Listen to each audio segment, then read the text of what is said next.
तो जैसा मैंने पिछले क्लास में आपसे कहा था कि नेक्स्ट क्लास में मैं वोल्टेज रेगुलेशन पे न्यूमेरिकल डिस्कस करूँगा, तो मैं इस न्यूमेरिकल के साथ आपके पास फिर से हाजिर हूँ।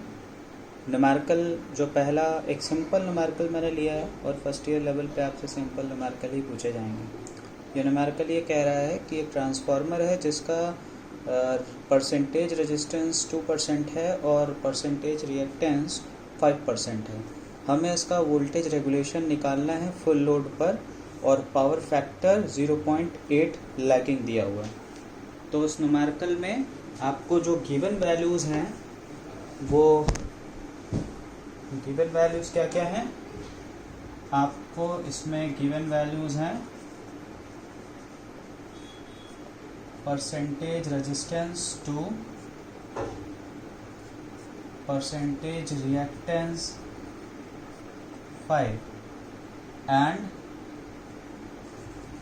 Power factor of load 0.8 lagging है।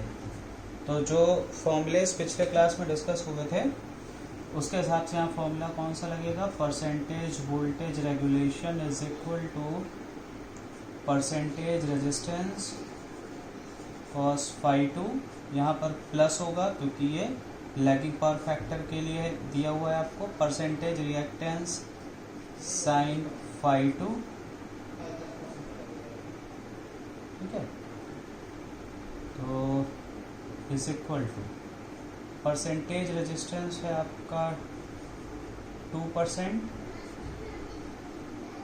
इंटू cos phi 2 आपको दिया हुआ है 0.8 प्लस परसेंटेज रिएक्टेंस है 5 और sin phi 2 होगा 0.6, क्योंकि cos phi 2 अगर 0.8 है तो आप sin phi 2 निकालेंगे तो ये आएगा 0.6। कैसे निकलेगा, बहुत ज़्यादा डिफिकल्ट टास्क नहीं है। sin phi 2 is equal to under root 1 minus cos square phi 2। इसके अलावा दूसरा तरीका क्या है, आप phi 2 निकाल लीजिए, phi 2 की जो वैल्यू आएगी sin phi 2 निकाल लीजिए, 0.6 आ जाएगा। तो ये हो गया 1.6% प्लस ये आ जाएगा 3%, तो ये हो गया 4.6%। तो परसेंटेज वोल्टेज रेगुलेशन आया 4.6%। तो ये पहला न्यूमेरिकल है सिंपल सा, और फर्स्ट ईयर लेवल पे इसी तरह के सिंपल न्यूमेरिकल आपसे पूछे जाएंगे। अब चलते हैं एक नेक्स्ट एग्जाम्पल पर, वो भी सिंपल होगा, डिफ़िकल्ट एग्जाम्पल हम डिस्कस करेंगे ही नहीं। तो फिर से एक सिंपल सा न्यूमेरिकल मैंने यहाँ कंसीडर किया है जिसमें कि वोल्टेज रेगुलेशन कैलकुलेट करने के लिए कहा गया है, और जो वैल्यूज़ गिवन है वो वैल्यूज़ हैं आपकी ohmic loss is 1%। Ohmic loss 1% होने का मतलब ये हुआ कि आपको दिया हुआ है percentage resistance and reactance drop is 5%, यानी कि आपको परसेंटेज रिएक्टेंस दिया हुआ है। सबसे पहले गिवन वैल्यूज़ जो हैं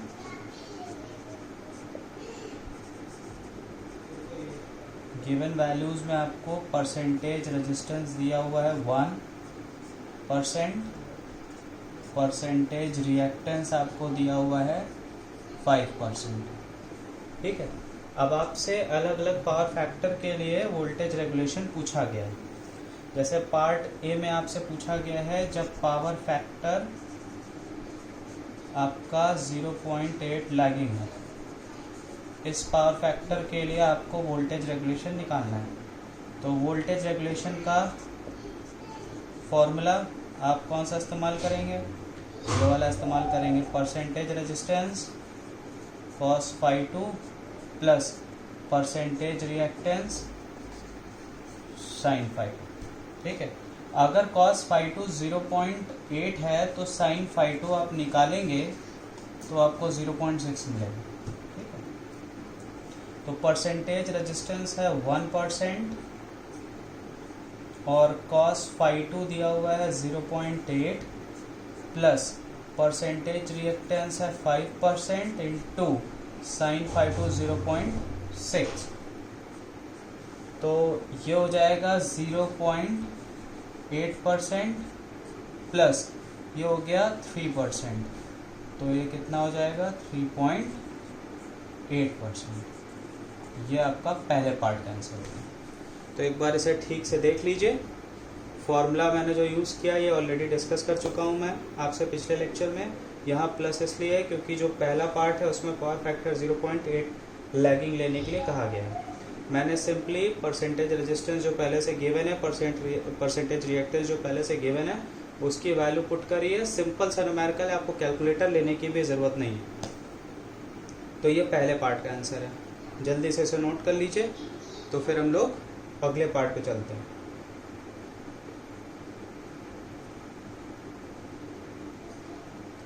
आई होप आप लोगों ने इसे नोट कर लिया होगा।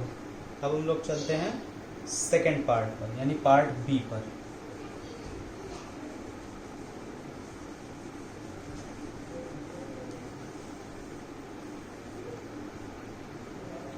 पार्ट बी में कहा गया है कि पावर फैक्टर यूनिटी है। यूनिटी दिस इज मतलब कि 1 हो गया। और अगर पावर फैक्टर यानी कि साइन फाई टू 1 है तो आप साइन फाई टू निकालेंगे तो आपको 0 मिलेगा, क्योंकि कॉस फाई टू अगर 1 है तो फाई टू की वैल्यू 0 हो गई, साइन 0 0 हो गया। तो percentage voltage regulation will be is equal to percentage R. Cos phi two ऐसे लिखने की ज़रूरत नहीं क्योंकि कॉस फाई टू 1 है, तो परसेंटेज रेजिस्टेंस 1% दिया हुआ है इंटू 1, आंसर हो गया 1%। सिंपल है, ये डिस्कस भी किया था मैंने आपसे जब वोल्टेज रेगुलेशन का फॉर्मूला मैं बता रहा था। इसे भी नोट कर लीजिए जल्दी से। तो आई होप आप लोगों ने इसे नोट कर लिया होगा। अब लास्ट पार्ट पे चलते हैं।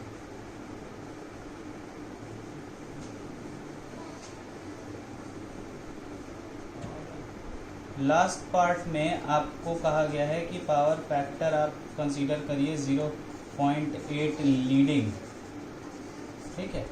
तो cos फाई टू अगर 0.8 है तो sin फाई टू कितना हो जाएगा 0.6।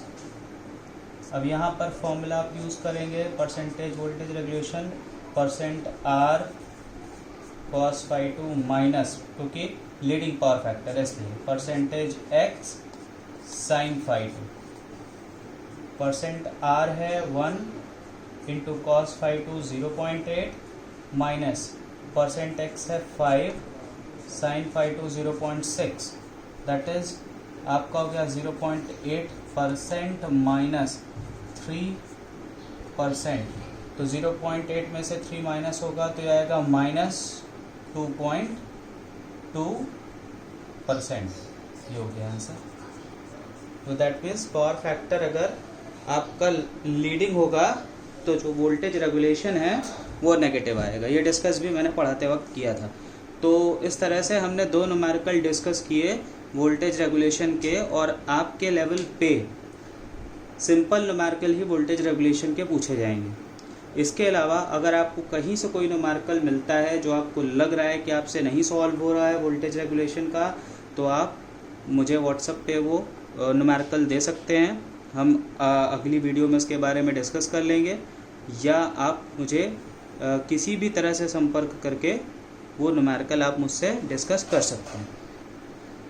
अब हम लोग पढ़ेंगे सिंगल फेज ऑटो ट्रांसफार्मर के बारे में। तो नेक्स्ट टॉपिक इस मॉड्यूल का है सिंगल फेज ऑटो ट्रांसफार्मर। आप जैसा कि देख रहे हैं यहाँ पर एक मैंने डायग्राम बनाया हुआ है सिंगल फेज ऑटो ट्रांसफार्मर। ये एक स्टेप डाउन ऑटो ट्रांसफार्मर है। देखिए ये एग्जैक्ट डायग्राम तो नहीं है ऑटो ट्रांसफार्मर का, बट जो बेसिक डायग्राम है, इंटरनल बेसिक डायग्राम, इस तरह का सर्किट ऑटो ट्रांसफार्मर के लिए हम बना सकते हैं उसे रिप्रेजेंट करने के लिए। देखिए खासियत क्या है ऑटो ट्रांसफार्मर में, कि ऑटो ट्रांसफार्मर में सबसे पहली चीज़ कोर नहीं होता। इससे पहले जो हम ट्रांसफार्मर अभी तक पढ़ते आए हैं उस ट्रांसफार्मर में एक कोर होता है, और कोर के जो लिम्स होते हैं उस पे वाइंडिंग बांधी जाती है, और उन वाइंडिंग्स के बीच में कोई भी इलेक्ट्रिकल कनेक्शंस नहीं होते। दोनों वाइंडिंग में जो इलेक्ट्रिकल पावर का ट्रांसफ़र होता है, इलेक्ट्रिकल एनर्जी का ट्रांसफ़र होता है, वो मैग्नेटिक कपलिंग के थ्रू होता है, या कह लीजिए कि एनर्जी का ट्रांसफ़र, इलेक्ट्रिकल एनर्जी का ट्रांसफ़र इंडक्टिवली होता है। ठीक है, दो प्रिंसिपल आप जानते हैं, म्यूचुअल इंडक्शन। यहाँ पर फ़र्क क्या है, यहाँ पर आप फ़र्क देखिए कि एक कॉमन वाइंडिंग है, ये कॉमन वाइंडिंग है, और इस कॉमन वाइंडिंग पे इस वायर को नीचे से लेके ऊपर तक और ऊपर से नीचे तक लेके स्लाइड कर सकते हैं। इस वाले वायर को ऊपर नीचे स्लाइड कर सकते हैं। डिफरेंट टैप प्रोवाइड किए जाते हैं इस पर ज़रूरत के हिसाब से, जिस पर हम इस वायर को स्लाइड कर सकते हैं। इस वायर को अगर हम नीचे की तरफ स्लाइड करते जाएंगे तो लोड के क्रॉस वोल्टेज कम होता जाएगा, और वायर को ऊपर की तरफ शिफ्ट करते जाएंगे तो लोड के क्रॉस वोल्टेज बढ़ता जाएगा। ठीक है, तो इस तरह से ऑटो ट्रांसफार्मर का काम क्या हुआ कि आउटपुट पे वेरिएबल वोल्टेज हमें प्रोवाइड करेगा। तो कंस्ट्रक्शन के हिसाब से देखें तो उसमें एक सिंगल वाइंडिंग होती है, ना तो प्राइमरी है ना तो सेकेंडरी, एक सिंगल वाइंडिंग है। इसी सिंगल वाइंडिंग में टैपिंग के हेल्प से इस वायर को हम कहाँ पर कनेक्ट कर रहे हैं उस हिसाब से इसके दो सेक्शन हो जाते हैं। इधर से देखने पे यहाँ से यहाँ तक आपको जो सेक्शन दिखेगा वो प्राइमरी वाइंडिंग यानी कि N1, number of turn N1, और इधर से देखने पे जो ये कॉमन पोर्शन दिखेगा जो कि इस भाग में भी है इस भाग में भी है, इस प्राइमरी सर्किट में भी सेकेंडरी सर्किट में, वो भाग कौन सा है, B से C तक। अब ये पॉइंट हम इस वायर को ऊपर स्लाइड करते जाएंगे तो ये B और C का जो सेक्शन है वो बढ़ता जाएगा। तो ये कॉमन पोर्शन होगा जो कि प्राइमरी वाइंडिंग में भी आएगा और सेकेंडरी वाइंडिंग में भी आएगा। तो इस तरह से इन दोनों वाइंडिंग में एक कॉमन पोर्शन होता है, और ऐसा ऑटो ट्रांसफार्मर में होता है। इसीलिए आप यहाँ पढ़िए, लिखा है ना, a part of winding is common in both primary and secondary winding. दूसरी बात जो भी मैं कर रहा था आपसे डिस्कस, वो है both winding is connected electrically, यानी दोनों वाइंडिंग के बीच में इलेक्ट्रिकल कनेक्शन है। कोर यहाँ पर एब्सेंट है, और एक सबसे इम्पोर्टेंट बात हो गई है, लेकिन वर्किंग प्रिंसिपल इसका सेम है जैसा कि टू वाइंडिंग ट्रांसफार्मर का था। टू वाइंडिंग ट्रांसफार्मर मतलब अभी तक जिस ट्रांसफार्मर के बारे में हमने सारी चीज़ें पढ़ डाली, चाहे वो एफिशिएंसी हो, चाहे वोल्टेज रेगुलेशन हो, वर्किंग प्रिंसिपल हो, आइडियल ट्रांसफार्मर हो, सारी चीज़ें जो हम लोगों ने पढ़ी हैं वो जिस ट्रांसफार्मर के लिए हम पढ़ते आए, मतलब जिसमें कोर होता है, कोर के ऊपर दो अलग अलग वाइंडिंग होती है, उसको हम टू वाइंडिंग ट्रांसफार्मर कहते हैं। ठीक है, तो इसका वर्किंग प्रिंसिपल सेम है, बस फर्क यहाँ पर क्या है, यहाँ पर इलेक्ट्रिकल पावर दो वेज में, दो तरह से ट्रांसफर होती है। एक है अभी भी इंडक्टिवली पावर का ट्रांसफर। इंडक्टिवली का मतलब क्या है, क्योंकि ये वाइंडिंग है यानी कि यहाँ पे इंडक्टेंस होगा। इंडक्टेंस है तो इसका मतलब क्या हुआ कि जब इसमें हमने इलेक्ट्रिकल एनर्जी अप्लाई करी तो यहाँ पर क्या होगा, मैग्नेटिक फील्ड बनेगी। तो दोनों पोर्शन में जो है म्यूचुअल इंडक्शन होगा, जिसके वजह से इस कॉमन पोर्शन में एनर्जी का ट्रांसफर होगा, यानी ट्रांसफॉर्म होगी एनर्जी। इस सेक्शन से इस सेक्शन में, इस कॉमन पोर्शन में एनर्जी का ट्रांसफॉर्मेशन होगा, यानी कि ट्रांसफार्मर एक्शन के थ्रू एनर्जी का ट्रांसफर होगा, जिसको हम कहेंगे कि एनर्जी इंडक्टिवली ट्रांसफर हो रही है। दूसरा तरीका क्या है, क्योंकि दोनों वाइंडिंग में अब यहाँ इलेक्ट्रिकल कनेक्शन है, तो जो एनर्जी का यहाँ पे दूसरा तरीका ट्रांसफर का होगा वो क्या होगा, कंडक्टिवली, कनेक्शन के वजह से, फिजिकल कनेक्शन की वजह से एनर्जी का ट्रांसफर। लेकिन इससे पहले वाले ट्रांसफार्मर में क्या था, उसमें सिर्फ और सिर्फ इंडक्टिवली एनर्जी का ट्रांसफर हो रहा था, वहाँ दोनों वाइंडिंग इलेक्ट्रिकली कनेक्टेड नहीं थी। कोर था, कोर में फ्लक्स सेटअप हो रही थी, वो कॉमन फ्लक्स दोनों ही वाइंडिंग में ईएमएफ को इंड्यूस करा रही थी। इस तरह से एनर्जी का ट्रांसफर प्राइमरी से सेकेंडरी सर्किट में हो रहा था। बट यहाँ पर क्या है, यहाँ पर दोनों तरीका है भाई। वाइंडिंग है तो इंडक्टिवली ट्रांसफर तो होगा ही इलेक्ट्रिकल पावर का, बट क्योंकि इलेक्ट्रिकल कनेक्शन भी है तो इस वजह से यहाँ पे कंडक्टिवली भी पावर का ट्रांसफर होगा। ठीक है, ट्रांसफॉर्मेशन रेशियो देखिए यहाँ पे लिखा हुआ है, सिमिलर है जैसा कि आपने टू वाइंडिंग ट्रांसफार्मर में पढ़ा, कोई फर्क नहीं है। यहाँ पे मैंने बस लिख दिया है कि N1 और N2 कहाँ पर है। भाई ये पोर्शन जो A B है इसमें जो नंबर ऑफ टर्न है वो N1 है, जो कि प्राइमरी वाइंडिंग के लिए हो गया, और ये जो पोर्शन है कॉमन पोर्शन BC, इसको हमने मान लिया N2, तो नंबर ऑफ टर्न हो गया सेकेंडरी। ये इनपुट वोल्टेज है, प्राइमरी साइड V1, करंट इसमें जो फ्लो कर रही है I1। सेकेंडरी यानी कि जिधर लोड लगा हुआ है उधर करंट जो फ्लो कर रही है वो है I2, लोड के क्रॉस वोल्टेज हो गया V2, और इस कॉमन सेक्शन में जो करंट फ्लो कर रही है ऊपर की तरफ जाएगी ना, I2 माइनस I1। क्यों होगा ऐसा? क्योंकि इधर से जो करंट नीचे की तरफ आ रही है वो I1 है, I2 इधर चली जा रही है, तो इधर से कितनी करंट आएगी? I2 minus I1। इस पॉइंट पे आप KCL लगाइए, समझ में आ जाएगा कि I2 माइनस I1 ऊपर की तरफ क्यों फ्लो कर रही है। तो ये बात हो गई ऑटो ट्रांसफार्मर की। नोट्स मैं आपसे ऑलरेडी इसकी नोट्स आपको मैं ऑलरेडी दे चुका हूँ, डिस्ट्रीब्यूट कर चुका हूँ, तो आप जो थ्योरी है थोड़ा बहुत डिटेल में आप नोट्स में देख लीजिएगा, बट जो इम्पोर्टेंट पॉइंट है वो मैंने डिस्कस कर लिए। अब बात आती है कि यहाँ पर फ़ायदा क्या है। जब हमारे पास 2 वाइंडिंग ट्रांसफार्मर मौजूद है तो ऑटो ट्रांसफार्मर का क्या फ़ायदा होगा? तो इसका फ़ायदा इस सेंस में देखिए कि अगर हम सेम रेटिंग का 2 वाइंडिंग ट्रांसफार्मर रखें और ऑटो ट्रांसफार्मर रखें, तो ऑटो ट्रांसफार्मर का एक एडवांटेज होगा कि इसका साइज़ रिड्यूस हो जाएगा। साइज़ क्यों रिड्यूस हो जाएगा? साइज़ इसलिए रिड्यूस हो जाएगा क्योंकि कोर ख़त्म हो गया ना, कोर हट गया, इसमें से कोर है ही नहीं। तो कोर जो एक साइज़ ले रहा था, बल्कि बना रहा था 2 वाइंडिंग ट्रांसफार्मर को, वो यहाँ से गायब हो गया, तो इसका साइज़ क्या हो गया? रिड्यूस हो गया। अगली चीज़, 2 वाइंडिंग ट्रांसफार्मर में 2 अलग अलग वाइंडिंग थी, 2 अलग अलग फिजिकली वाइंडिंग थी, वो थी प्राइमरी और सेकेंडरी।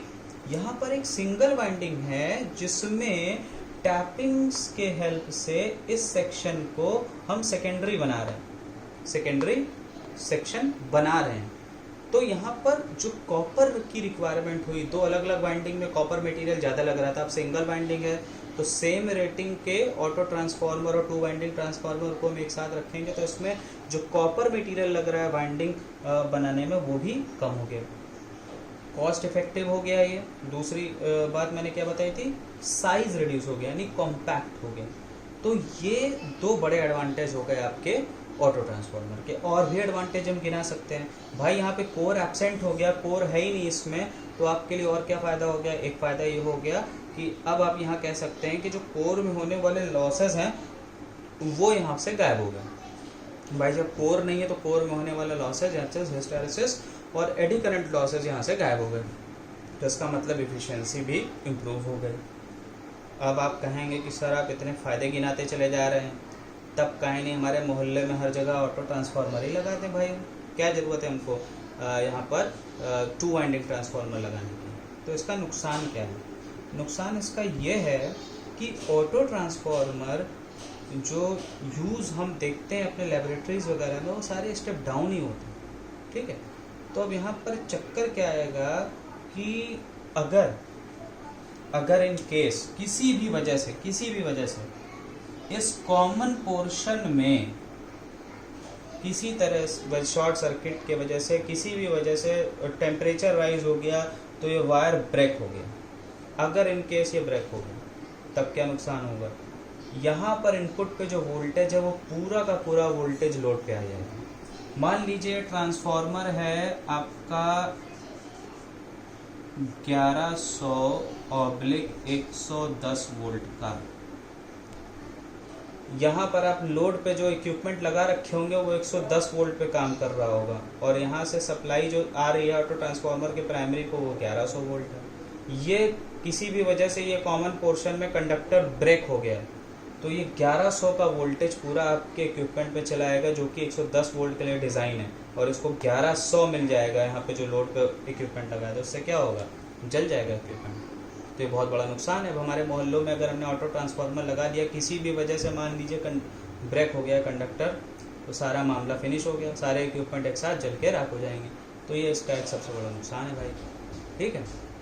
अब इसके एप्लीकेशंस कहाँ पर हैं? एक एप्लीकेशंस आप सबसे ज़्यादा इसका कॉमन एप्लीकेशन देखेंगे अपने लेबोरेटरीज़ में। लेबोरेटरीज़ में आप देखेंगे कुछ ऐसे प्रैक्टिकल्स होते हैं जहाँ पर एसी वोल्टेज को हम वेरी करते हैं। हमको एक रिक्वायरमेंट होती है जहाँ पर हम वेरिएबल एसी वोल्टेज चाहते हैं, तो उस कंडीशन में इसको नाम दिया गया है वेरियक। जब ये वेरिएबल एसी वोल्टेज प्रोवाइड करता है तो इसको कहते हैं वेरियक, ठीक। और इसके अलावा जहाँ पर इसको एज अ वेरिएबल वोल्टेज इस्तेमाल करते हैं वहाँ इसको वोल्टेज रेगुलेटर भी कहते हैं। तो ये लेबोरेटरीज़ में, इंडस्ट्रीज़ में जहाँ पर वेरिएबल एसी वोल्टेज की ज़रूरत होती है वहाँ पर इसका इस्तेमाल करते हैं। तो मैंने आपको इसका एडवांटेज भी बताया, इसका डिसएडवांटेज भी बताया, एप्लीकेशन बताया मैंने आपको कि एक्सपेरिमेंट्स में, इंडस्ट्रीज़ में जहाँ वेरिएबल एसी वोल्टेज की रिक्वायरमेंट है वहाँ इसका इस्तेमाल करते हैं। अब एक इम्पॉर्टेंट बात मैंने यहाँ डिस्कस करी, यहाँ पावर दो वेज में, दो तरीक़ों से ट्रांसफ़र होती है। एक होता है आपका इंडक्टिवली पावर ट्रांसफ़र और दूसरा कंडक्टिवली पावर ट्रांसफ़र। तो इस तरह से देखा जाए तो सेम रेटिंग के ऑटो ट्रांसफार्मर और टू वाइंडिंग ट्रांसफार्मर को हम कंपेयर करेंगे तो इसका आउटपुट ज़्यादा होगा। आउटपुट ज़्यादा क्यों होगा? क्योंकि टू वाइंडिंग ट्रांसफार्मर में पावर का ट्रांसफ़र सिर्फ इंडक्टिवली हो रहा था, यहाँ पर इंडक्टिवली प्लस कंडक्टिवली हो रहा है। तो सेम रेटिंग के ऑटो ट्रांसफार्मर का जो आउटपुट है वो क्या होगा? ज़्यादा मिलेगा। ठीक है, सेम रेटिंग का मतलब क्या है? सेम रेटिंग का मतलब ये है कि आपने ऑटो एक टू वाइंडिंग ट्रांसफार्मर लिया, वो 25 kVA का है, उसी रेटिंग का आपने ऑटो ट्रांसफार्मर ले लिया, वो भी 25 kVA का है। तो दोनों अगर 25-25 kVA के आपने उठाया तो आपको ऑटो ट्रांसफार्मर कम साइज़ का मिलेगा। ठीक, उसका कॉपर मटेरियल कम लगा तो वो सस्ता पड़ेगा। दूसरा क्या होगा कि उसमें जो है आपको क्या फ़ायदे में बता रहा हूँ भाई आपको यहाँ पर, एक तो वो सस्ता हो गया, दूसरा उसका साइज़ रिड्यूस हो गया, उसका आउटपुट ज़्यादा हो जाएगा। ठीक है, आउटपुट की बात चल रही थी, तो उसका आउटपुट क्या होगा? सेम रेटिंग के टू वाइंडिंग ट्रांसफार्मर से ज़्यादा होगा। कैसे होगा इसका डेरिवेशन? हालांकि बहुत टफ नहीं है, आसान सा एक छोटा सा डेरिवेशन है। चलिए उस डेरिवेशन को हम लोग देख लेते हैं।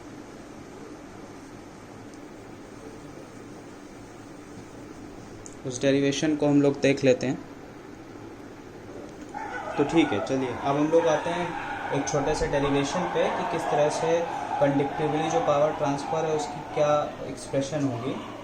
तो पहली चीज़, power deliver to load. Power deliver to load, देखिए लोड के क्रॉस वोल्टेज क्या है? V2, लोड में करंट क्या रही है? I2। तो पावर जो डिलीवर होगी लोड को वो होगी V2 इंटू I2। इसको हमने मान लिया equation 1। Next, power transferred inductively.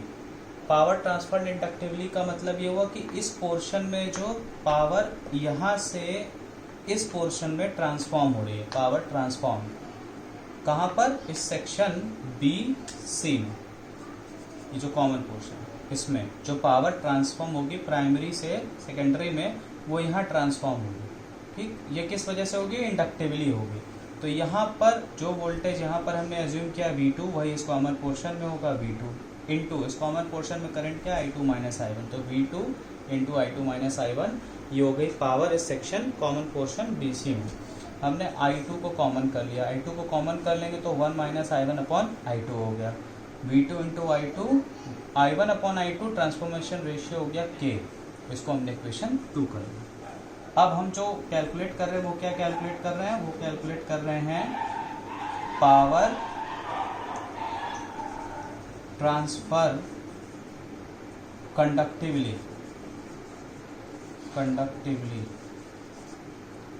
That is equal to power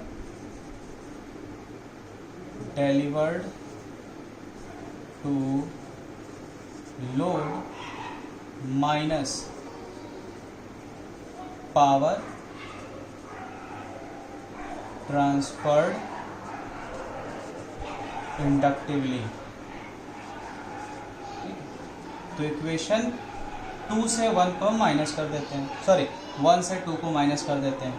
so V2 I2 minus V2 I2 1 minus K, क्या हो गया? V2 I2 minus V2 I2 plus K times V2 I2। ये cancel out हो गया, ये क्या हो गया? K times V2 I2। तो यहाँ से हमें ये पता चला कि कंडक्टिवली जो पावर ट्रांसफ़र हो रही है वो कितनी है? वो है K times V2 into I2। और इंडक्टिवली जो पावर ट्रांसफ़र हो रही है वो यहाँ लिखा हुआ है V2 1 माइनस K। तो बस एक छोटा सा ये डेरिवेशन था, कभी कभी पूछ सकता है आपसे, अदरवाइज़ आपसे जैसे कि इस बार एग्जामिनेशन में जो आया था वो सिंगल फेज ऑटो ट्रांसफार्मर का वर्किंग प्रिंसिपल पूछा गया था और एप्लीकेशन पूछी गई थी। तो एप्लीकेशन इसकी क्या क्या है वो हमने डिस्कस की है इस लेक्चर में, और इसका वर्किंग प्रिंसिपल क्या है वो भी मैंने डिस्कस किया है। जो टू वाइंडिंग ट्रांसफार्मर का वर्किंग प्रिंसिपल है दैट इज़ म्यूचुअल इंडक्शन, वही इसका भी वर्किंग प्रिंसिपल है। और उसके अलावा इसकी क्या खूबियां हैं, क्या इसका जो है डिसएडवांटेज है। जो डिसएडवांटेज है वो इसका बहुत ही बड़ा डिसएडवांटेज है, इसी वजह से इसको हम as a distribution transformer use नहीं कर पाते हैं। तो इन खामियों की वजह से ये सिर्फ छोटे एप्लीकेशंस जहाँ पर लेबोरेटरीज़ वगैरह में जहाँ पर हमें वेरिएबल वोल्टेज चाहिए वहाँ पे बस इसका इस्तेमाल करते हैं। तो ये हो गया टॉपिक आपका सिंगल फेज़ ऑटो ट्रांसफार्मर। और अब हम लोग नेक्स्ट क्लास में, नेक्स्ट लेक्चर में जब मिलेंगे तब हम लोग पढ़ेंगे मॉड्यूल 4। हम लोग मॉड्यूल 4 स्टार्ट करेंगे। कोई भी आपको क्वेरी है, कुछ भी आपको पूछना है, थ्योरी नहीं समझ आ रही है मॉड्यूल 3 में, न्यूमेरिकल नहीं समझ में आ रहा है, आप मुझे कमेंट सेक्शन में क्वेश्चन डाल सकते हैं। और उसके अलावा आप मुझे व्हाट्सएप भी अपने क्वेरीज़ को कर सकते हैं। ओके, तो ये थोड़ा सा आई थिंक अर्थक्वेक आ गया था जिस वजह से प्रॉब्लम हो गई। सो फिलहाल इस लेक्चर में इतना ही। अब हम लोग नेक्स्ट लेक्चर में मिलेंगे जिसमें कि हम लोग डिस्कस करेंगे मॉड्यूल 4। Thank you.